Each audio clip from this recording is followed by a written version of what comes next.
Ramesh has obtained his Master's in Educational Management from University Brunei in Jan 2007 and Bachelor of Science in Health Studies in March 1997, Certificate in Education for Technical and Vocational Education from University of Huddersfield, UK in July 1992, and Post-Basic Certificate in Orthopedic Nursing from College for Post-Basic Nursing, Malacca General Hospital, Malaysia in June 1987, and a Certificate in Hospital Assistant Practice from College of Medical Assistants in September 1981.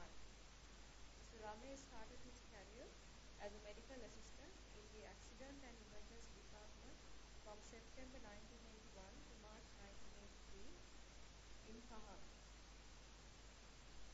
He continued to work as a medical assistant in the Accidents and Emergency Unit, Pahang, Malaysia, 1983 to 1990.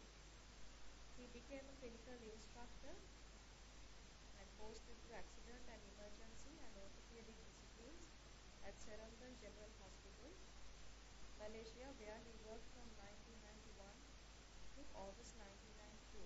So I would like to invite Mr. Ramesh Prasad to talk on the topic, concussion fatigue among emergency healthcare providers in management.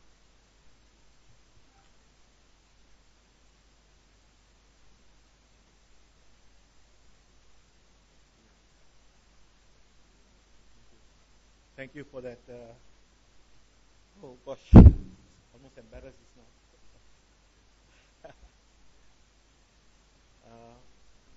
Okay.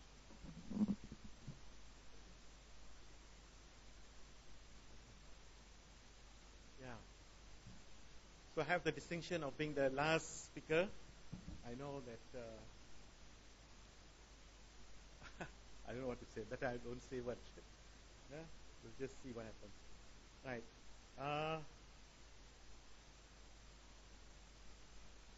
That's correct. Are you Bowen? Right. Thank you. Thank you for IHS. Thank you for hosting me here. And this is my first trip to Sri Lanka, and well, it's been. I'm very happy to be here. Actually, very happy to meet so many wonderful people, and it's a good place to be. That's what I can say. Okay, I come from Malaysia. I think most of you by now would know where Malaysia is after the MH370 disappearance and Mr. Obama's visit there. It was on the global, media. Okay, we're just south of Thailand, north of Singapore, and a bit on the east of Indonesia, Sumatra. Right? The country, briefly, there's unity in diversity. If you come to Malaysia, it's hard not to find somebody who is like you. I mean, from your country. We have a special link with Sri Lanka. In the early colonial days, it were people from Sri Lanka who the British brought to Malaysia to run the civil service. The people from Sri Lanka were supposed to be educated and people who could administer and who could run the country. And we learn from them. So now probably we will teach a bit. We'll send back the education here through IIHS. We'll repeat the favor. Okay? Yeah. And there are still some people from Sri Lanka there. In fact, our chief Buddhist monk of the country is from Sri Lanka. Okay? If you go to KL, you'll find that. And many more. Right. And we use this tagline, Malaysia truly Asia. You'll find Indians, Chinese, Malays, Portuguese, what have you. Okay, all there. A bit about the healthcare system. We still subscribe to the traditional healthcare system where the government provides the bulk of the healthcare service. So it comes from the government budget, and it caters for the not really wealthy people. I mean the working class. Okay, mainly poor, and although there is a very thriving private healthcare service going now very rapidly. Okay, groups as well as singular providers. As far as emergency care is concerned, emergency care is still pre-hospital emergency care. Pre-hospital emergency care is still not very regulated in Malaysia. We have trauma physicians, trauma surgeons, but it is still developing, work in progress. Okay, the pre-hospital emergency care service, there's not much accountability. You know, if you bring a patient to the A&E, I mean, whatever you bring, that's okay, received. Nobody will ask you any question. Why did you bring the patient in this type of condition?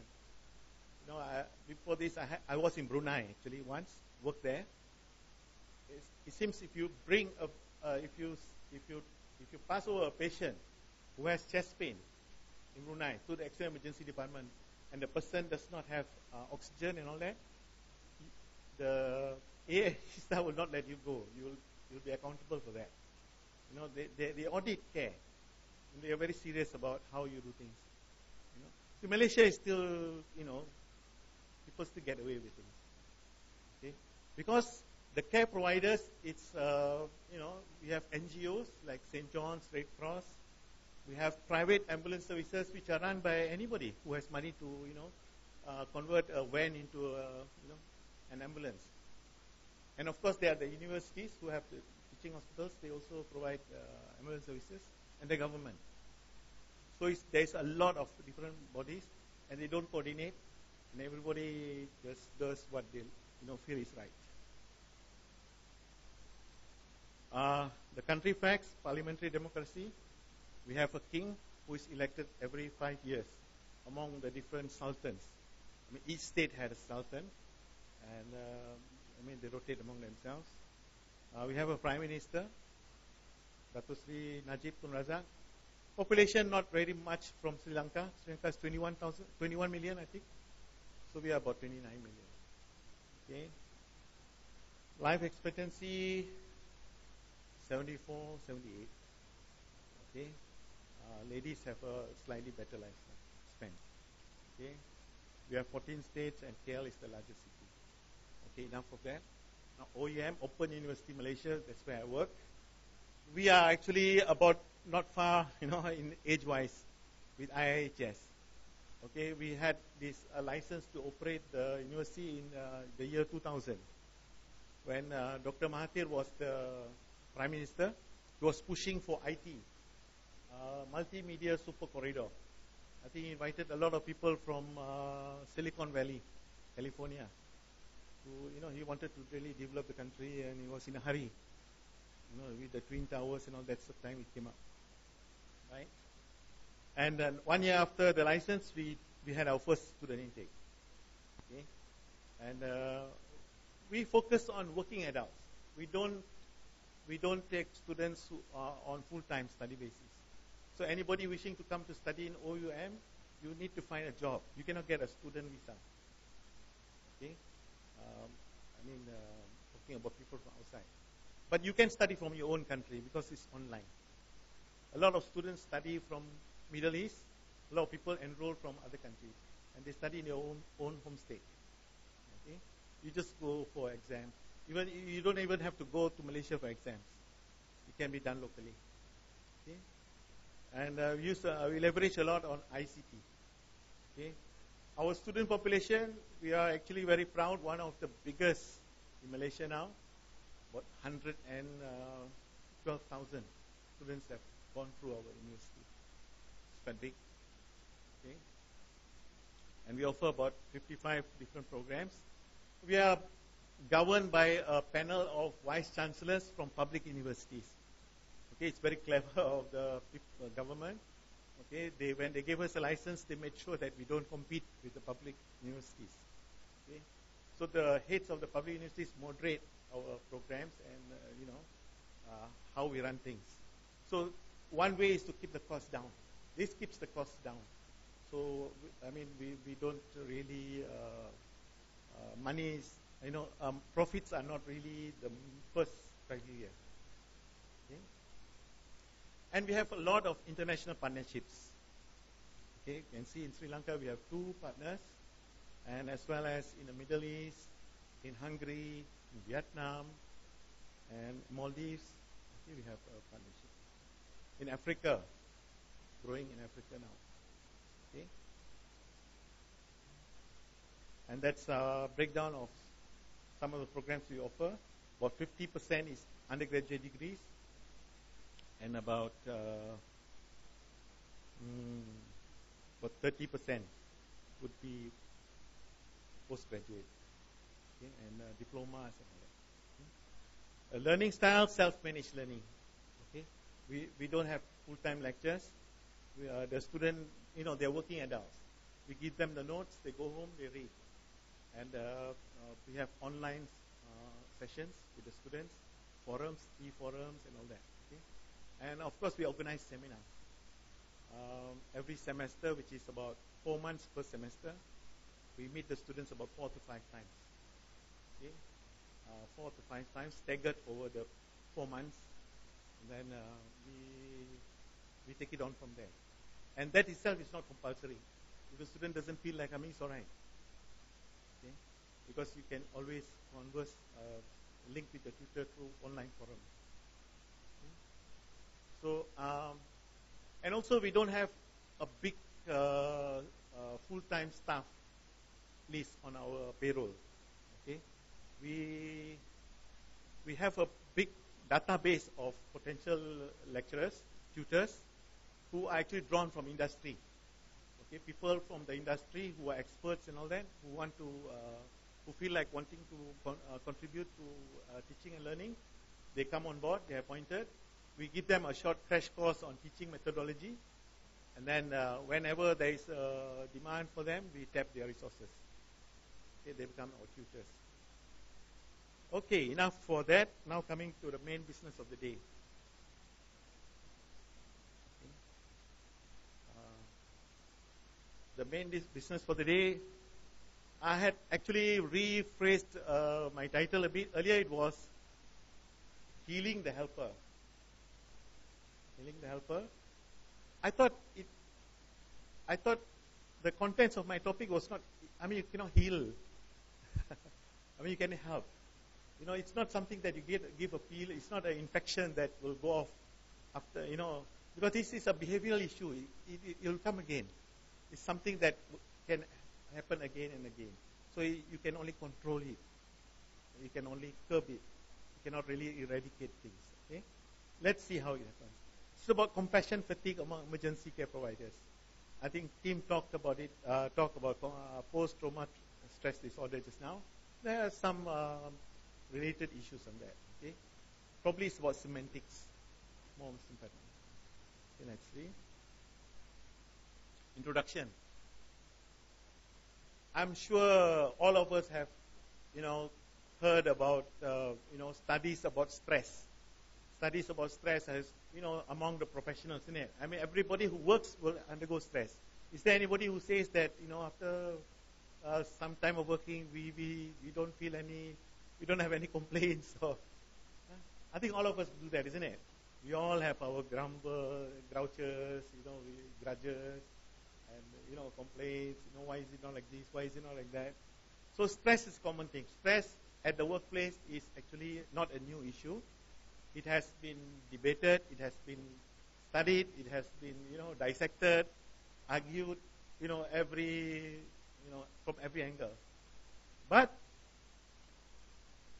what I am trying to say today is that, most of the studies, the bulk of the earlier studies, look at stress from the perspective, or from an extrinsic perspective, something that causes the person, the worker, to break down, to have stress.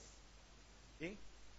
The angle that I am going to talk to you about, is there some weakness, well, for want of a better word, okay?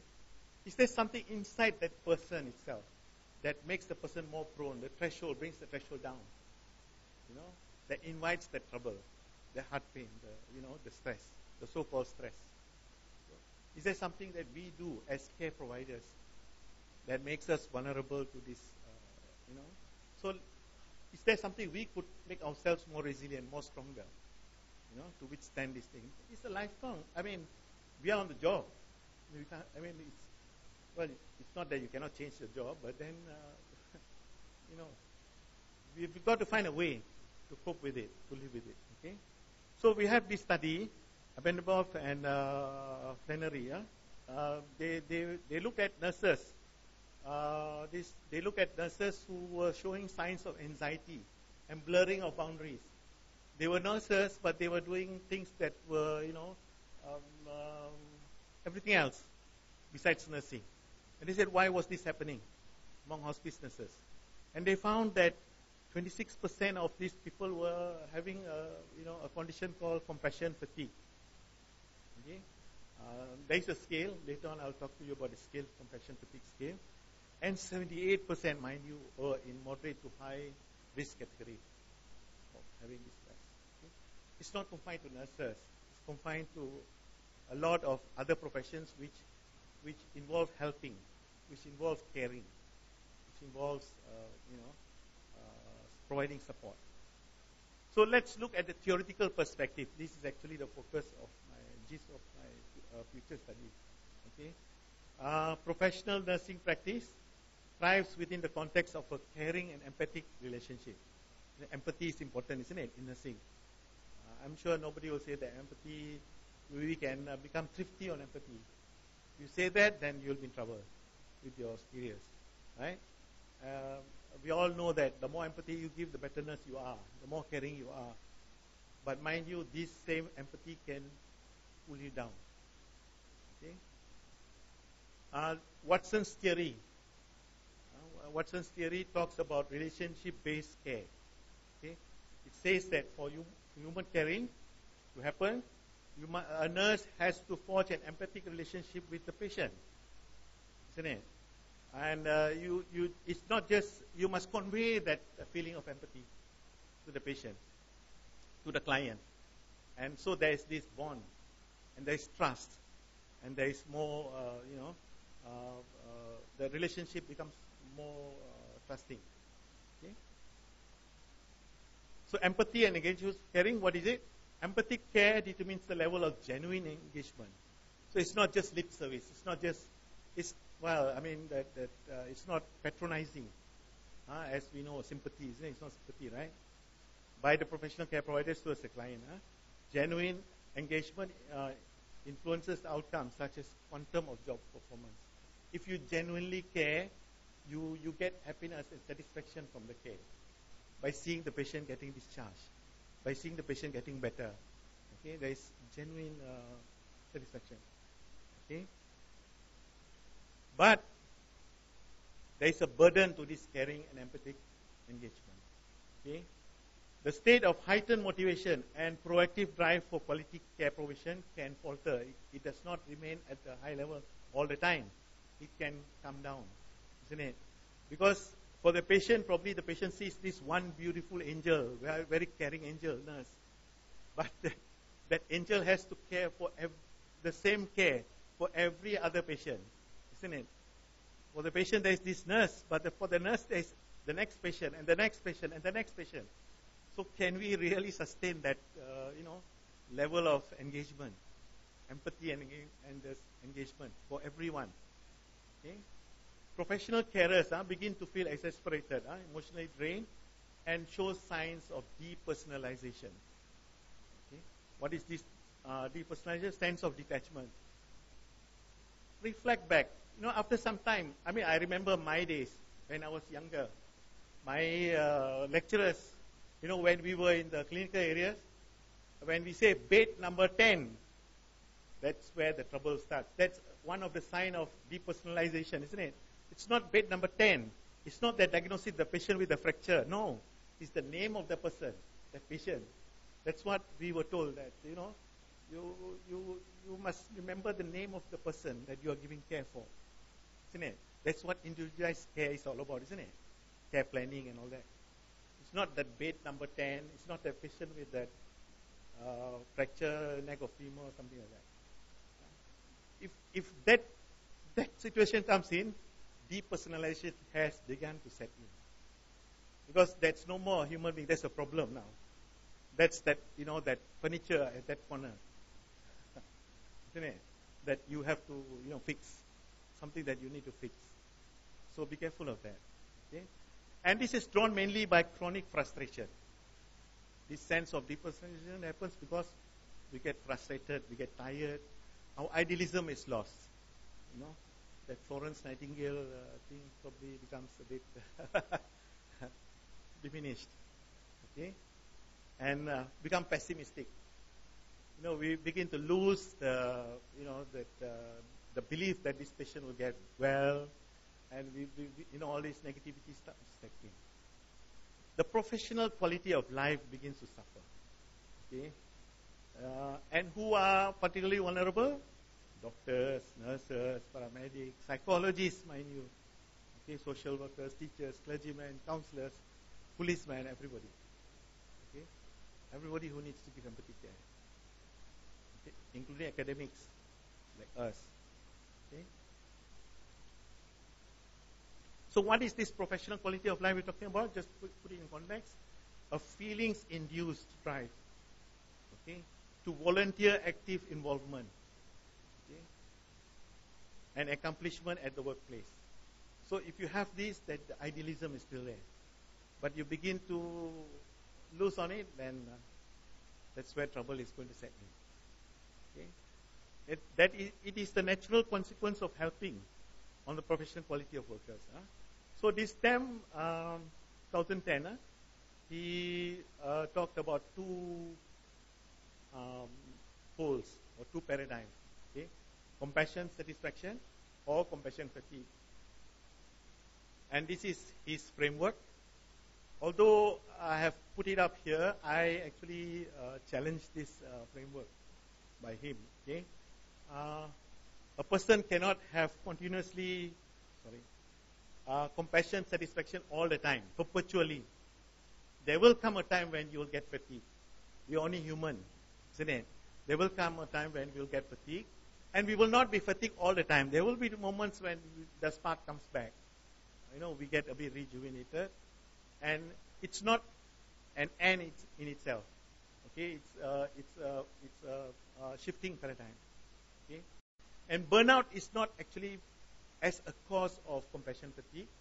It can happen in itself. Later we'll talk about burnout, and also I will show you the difference between burnout and compassion fatigue.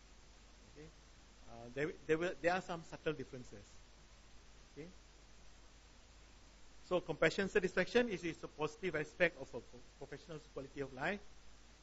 These are the times where you are beginning to give care. I remember the first time I did CPR and the patient had this sinus rhythm, return of rhythm. I was so elated. Finally, I think I can do it. But after some time, it becomes a bit challenging to maintain that level of that celebration, isn't it? So it provides affirmative feelings of goodness and well-being among professional care providers in the act of having helped someone in need. Okay, and the other side, compassion fatigue. This is the negative aspect of a professional quality of life. Okay, and it was first described by a nurse, Miss Johnson. She coined the word compassion fatigue in 1992 as a unique form of burnout that emotionally affected nurses caring for mental patients. Okay, but he just stopped there. She just stopped there. It was Figley, the next person, who associated compassion and empathy. Okay, that is actually the important criteria for maintaining the drive. Can actually be the start of the downfall. Over empathy can actually cause more trouble. Okay. She said that compassion, empathy that drives the impetus for kindness, caring, and genuine concern action by the professional, but insidiously it also will help the care provider in the long run. Okay. This is very serious, isn't it? Now we are challenging the status quo, it seems. And we are talking about empathy. So far, has anybody regulated empathy? How much empathy we should give? What dose? How much is enough? that this is something different. This is now something challenging the status quo. You know? Okay. Typical symptoms of compassion fatigue. We lifted it from a book. Avoidance or dread for working with certain types of cases. Okay, which bring that negative, images, which you don't like, you want to avoid. Okay, reduced ability to feel empathy towards clients, depersonalization. Okay, feeling frequent sick days. Okay, starting to have sick days. General lack of joyfulness. Okay, physical symptoms like headaches, frequent headaches, digestive problems, diarrhea, constipation, stomach upset, muscle tension, and all that. Okay, and emotional mood swings. Okay, restlessness, irritability, oversensitivity, anxiety, and things like that. Okay? Loss of objectivity, okay? Poor concentration, focus, and judgment. And let's look at another one, burnout. Okay, burnout can be a bit different from compassion fatigue. Okay, this is something which is more acute. Okay, a syndrome of emotional exhaustion, depersonalization, and reduced personal accomplishment among individuals as a result of chronic work stress, not necessarily empathy. It can be the wrong choice of career, something being in the wrong job. Okay, employees most likely to experience burnout early in their career cycle, with the highest risk occurring the first years of employment. Okay, being in the wrong job. Maybe after the honeymoon period is over. Okay. Okay. Burnout leads to negative outcomes such as low productivity, lack of concentration, poor time management, difficulty to understand new procedures, lack of teamwork, and so on and so forth. Nursing staff who experience burnout are likely to leave the profession early in their careers. Okay. Whereas compassion fatigue is different. The compassion fatigue, the nurse will feel guilty. Why is she not caring enough now? She used to care. He used to care. The empathy. Okay, why is the empathy now? There's beginning to be self-doubt in that person. There's a bit of this difference. So that if we look at some comparison between burnout and compassion fatigue, in burnout we'll have anger and frustration. Okay, you don't feel that you fit into that role anymore. Okay, there's fatigue, chronic fatigue. Okay, negative reactions towards others. Always negative, always not happy. Cynicism, general negativity, okay, withdrawal, relationship disturbance, okay, personal traits, certain personality traits. Type A personality maybe, okay, hyper, a person who is really, on the edge, probably. Work-related attributes, okay, so all these can be trigger factors. Whereas compassion fatigue, there is feelings of sadness and grief. Okay, because this person is a person who empathizes a lot. So they take ownership of that pain of the patient. They feel the pain by extension. Okay, so but they are not able to let go, not able to switch off. Surely they cannot switch off because it was genuine concern, isn't it? So it's difficult to let go. Okay, if you truly empathize. Okay, nightmares, social avoidance. Okay, like to be loners. Okay, addiction proneness. Okay,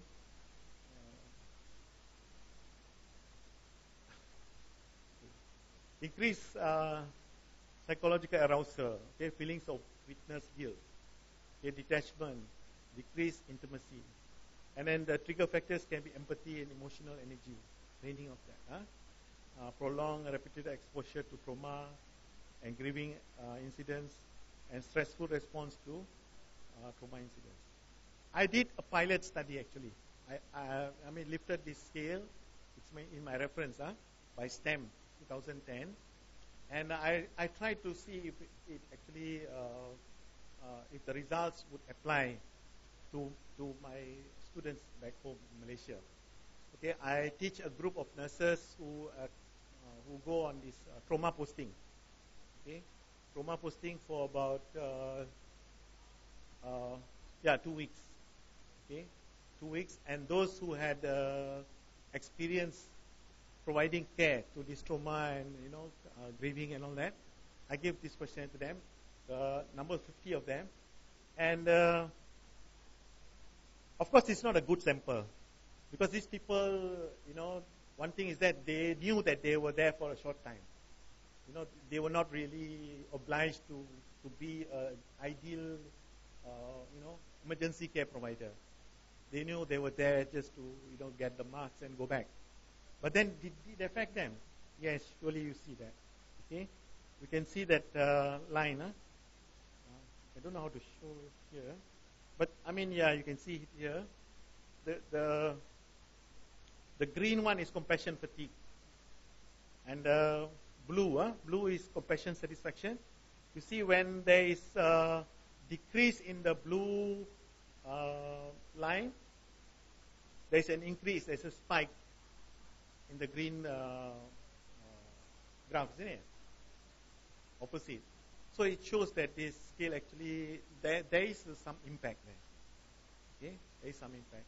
Of course, my plan in future is to conduct a study among the various emergency healthcare providers, okay, and compare those probably in the St. John's and Red Cross who are supposed to be altruistic.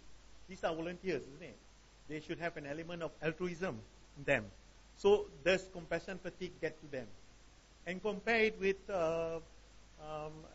emergency healthcare providers who are in the government service, who are professionals, who have been appointed on the job, and make a comparative study and find out where is the middle ground, where is the problem there. Okay, so there is an urgency to address these issues with professional quality of life. Okay, there are compelling reasons for the necessity to address this problem. Okay, there are a lot of emotional costs and dire consequences if we just let nurses be like this. Okay, one thing that deteriorating quality of care can erode into the nurses' obligation to provide personalized and quality care to their clients, and by extension can also affect their own emotional well-being, isn't it? And lead to a lot of adverse events, a lot of accidents, a lot of mistakes can happen. Okay,